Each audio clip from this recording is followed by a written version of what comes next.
ಕಾಂಗ್ರೆಸ್ ಶಾಸಕರ ಜೊತೆಯಲ್ಲಿ ರಣದೀಪ್ ಸಿಂಗ್ ಸುರ್ಜೇವಾಲಾ ಇವತ್ತು ಸಭೆ ನಡೆಸಿದ್ರು. ಸಭೆಯಲ್ಲಿ ಬಂಗಾರಪೇಟೆ ಶಾಸಕ ನಾರಾಯಣಸ್ವಾಮಿ ಅವರ ಜೊತೆಯಲ್ಲಿ ಮಾತುಕತೆ ನಡೆಸಿದ್ದಾರೆ.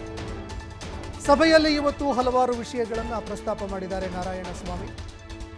ಕಳೆದ ಬಾರಿಗಿಂತ ಈ ಬಾರಿ ಅನುದಾನ ಕಡಿಮೆಯಾಗಿದೆ. ಅಂದರೆ ಹೋದ ವರ್ಷ ಎಷ್ಟು ಕೊಟ್ಟಿದ್ರು ಅದಕ್ಕಿಂತ ಈ ಬಾರಿ ಅನುದಾನ ಕಡಿಮೆ ಬಂದಿದೆ. ಗ್ಯಾರಂಟಿ ಯೋಜನೆಗಳಿಂದಾಗಿ ನಮಗೆ ಅನುದಾನ ಸಿಗ್ತಾ ಇಲ್ಲ. ಹೀಗಾಗಿ ಹೆಚ್ಚು ಅನುದಾನ ಸಿಗದೆ ಕಾಮಗಾರಿಗಳನ್ನು ಮಾಡಿಸೋದಕ್ಕಾಗ್ತಾ ಇಲ್ಲ. ಈ ಬಗ್ಗೆ ಮುಖ್ಯಮಂತ್ರಿಗಳಿಗೂ ಕೂಡ ನೀವು ಮಾತನಾಡಿ ನಮಗೆ ಕೊಡಿಸಿದರೆ ಸಾಕು. ಸುರ್ಜೇವಾಲಾ ಎದುರು ಶಾಸಕ ನಾರಾಯಣಸ್ವಾಮಿ ಇವತ್ತು ಹಲವಾರು ವಿಚಾರಗಳನ್ನು ಪ್ರಸ್ತಾಪ ಮಾಡಿರುವಂಥದ್ದು. ಇನ್ನು ಕೆಲವು ಸಚಿವರು ಸರಿಯಾಗಿ ಕೆಲಸ ಮಾಡ್ತಿಲ್ಲ. ನಾವು ವರ್ಗಾವಣೆಗೆ ಏನಾದರೂ ಲೆಟರ್ ಕೊಟ್ಟರೆ ಆ ಕೆಲಸ ಮಾಡೋದಿಲ್ಲ. ಸರ್ಕಾರದಲ್ಲಿ ಏನಾಗ್ತಾ ಇದೆ ಅನ್ನುವಂತಹ ಗೊಂದಲಗಳು ಕೂಡ ಇದ್ದಾವೆ. ಅವರು ಬದಲಾವಣೆ ಇವರು ಬದಲಾವಣೆ ಅಂತ ಏನೇನೇನೋ ಮಾಡ್ತಾರೆ.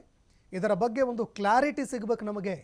ಈ ಬಾರಿ ನನಗೆ ಸಂಪುಟದಲ್ಲಿ ಅವಕಾಶ ಕೂಡ ಮಾಡಿಕೊಡಿ ಅಂತ ಸುರ್ಜೇವಾಲಾ ಅವರ ಮುಂದೆ ಬಂಗಾರಪೇಟೆ ಶಾಸಕ ನಾರಾಯಣಸ್ವಾಮಿ ತಮ್ಮ ಬೇಡಿಕೆ ಇಟ್ಟಿದ್ದಾರೆ ಅಂತ ಹೇಳಲಾಗ್ತಾ ಇದೆ. ಹೀಗಾಗಿ ಸಂಪುಟ ಪುನರ್ರಚನೆ ಆಗುತ್ತಾ ಅನ್ನುವಂತಹ ಒಂದು ಪ್ರಶ್ನೆ ಕೂಡ ಇಲ್ಲಿ ಮತ್ತೊಮ್ಮೆ ಉದ್ಭವ ಆಗ್ತಾ ಇದೆ. ಹೀಗಾಗಿ ಸಂಪುಟ ಪುನರ್ರಚನೆ ವಿಚಾರ ಒಂದು ಕಡೆ ಇದ್ದರೆ, ಮತ್ತೊಂದೆಡೆ ಹಿರಿಯ ನಾಯಕರ ಒಂದು ಅಸಮಾಧಾನ ಈಗ ಪಕ್ಷವನ್ನು ಬೆನ್ನು ಬಿಡದೆ ಕಾಡ್ತಾ ಇದೆ. ಈ ಹಿಂದೆ ಅಸಮಾಧಾನ ವ್ಯಕ್ತವಾಗಿದ್ದಾಗ CM ಸಿದ್ದರಾಮಯ್ಯ, ಅದೇ ರೀತಿಯಾಗಿ ಸುರ್ಜೇವಾಲಾ ಅವರು ಕೂಡ ಬಂದಿದ್ದರು. ಆ ಸಂದರ್ಭದಲ್ಲಿ ಎಲ್ಲರನ್ನ ತಣ್ಣಗಾಗಿಸಿದ್ರು. ಆದರೆ ಈಗ ಅಸಮಾಧಾನ ಹೆಚ್ಚಳವಾಗ್ತಾ ಇರೋದ್ರಿಂದಾಗಿ ಮತ್ತೆ 1-to-1 ಸಭೆ ಮಾಡೋದಕ್ಕೆ ಅಂತ ಸುರ್ಜೇವಾಲಾ ಅವರು ನಿರ್ಧಾರ ಮಾಡಿದ್ದಾರೆ. ಹೀಗಾಗಿ ನಾಳೆವರೆಗೂ ಕೂಡ ಈ ಒಂದು ಮಾತುಕತೆ ನಡೆಯುತ್ತೆ ಅನ್ನೋ ಮಾತುಗಳು ಕೇಳಿಬರ್ತಾ ಇದೆ.